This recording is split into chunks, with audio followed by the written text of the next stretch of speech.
Well, howdy there, Internet people. It's Bo again.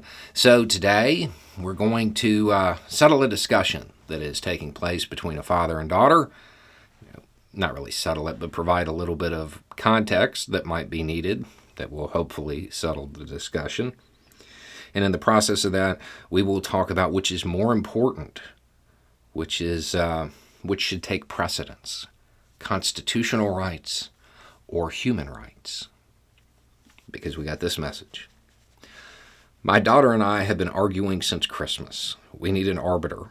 She believes the Universal Declaration of Human Rights should take precedence in granting our rights, and I believe the U.S. founding documents should take precedence in granting our rights.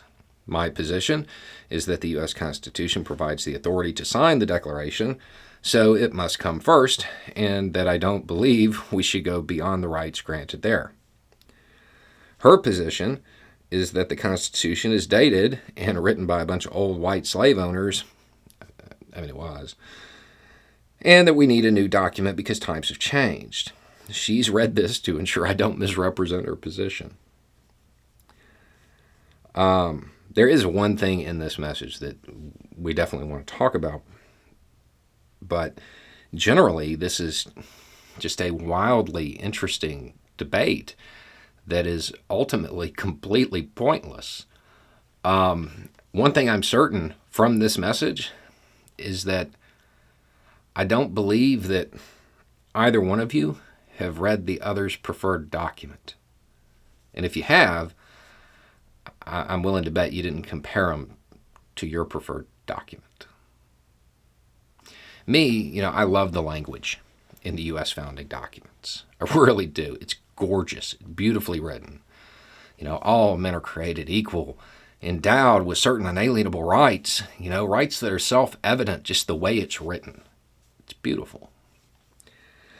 It would be great if it was true when they wrote it, but the way it's written is great. But maybe she's right. It was, in fact, written by a bunch of old white slave owners. So maybe it could use an update. If you were to update it, what might it sound like? All human beings are born free and equal in dignity and rights. They are endowed with reason and conscience and should act towards one another in a spirit of brotherhood. That's from the Universal Declaration of Human Rights. I'm not going to go through every article, but I'm going to do enough to prove the point. Everyone has the right to life, liberty, and, Americans right now are saying pursuit of happiness, security of person. But if you're secure in your person, you can pursue happiness. No one should be held in slavery or servitude. No one shall be subjected to torture or to cruel, inhuman, or degrading treatment or punishment. I think in our documents it just says cruel and unusual punishment. No one shall be subjected to arbitrary arrest, detention, or exile because we need due process. These aren't competing documents. They're complementary. I'd be willing, I've never actually worked out a percentage, but I'm going to say 80 to 90% of what is in the Universal Declaration of Human Rights is explicitly stated in the U.S. Constitution. And even the stuff that isn't explicitly stated is still in the U.S. Constitution through the Ninth Amendment, which says, the enumeration of certain rights doesn't disparage other rights held by the people, basically saying that, hey, just because we didn't list a right here doesn't mean it doesn't exist. Because, and this is the thing that definitely should be addressed, neither of these documents grant rights. They don't say, hey, these are your rights. The rights are self-evident. These documents just acknowledge that they exist. That's how they're supposed to work. I'd be willing to bet that if y'all sat down and read each other's document, I don't think that this discussion would be taking place.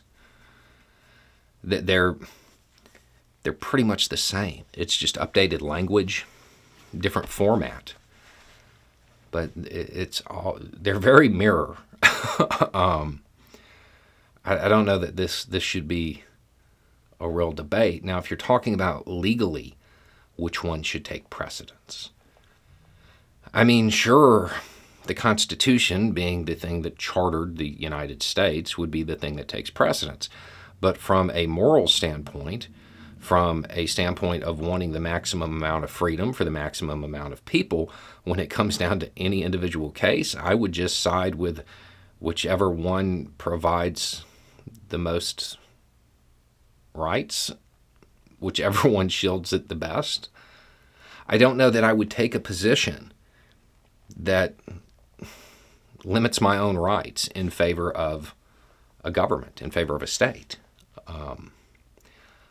I want people to have the maximum amount of freedom they can have. Both of these documents are intended to shield people from the actions of their governments. So I would just roll with whichever one suits me at the moment. And not really a great legal decision there, but that's what I would do. At the end of the day, human rights are constitutional rights. There's not a difference. These are rights that existed. Now, there are some in the Universal Declaration of Human Rights that have to do with quality of life stuff. And, people are going to say, that's not in the Constitution. Yeah, the idea was, though, promoting the general welfare. I don't really think this should be an argument, to be honest. I think y'all should plan a family night and sit down with both documents and see if you can figure out where they overlap. Anyway, it's just a thought. Y'all have a good day.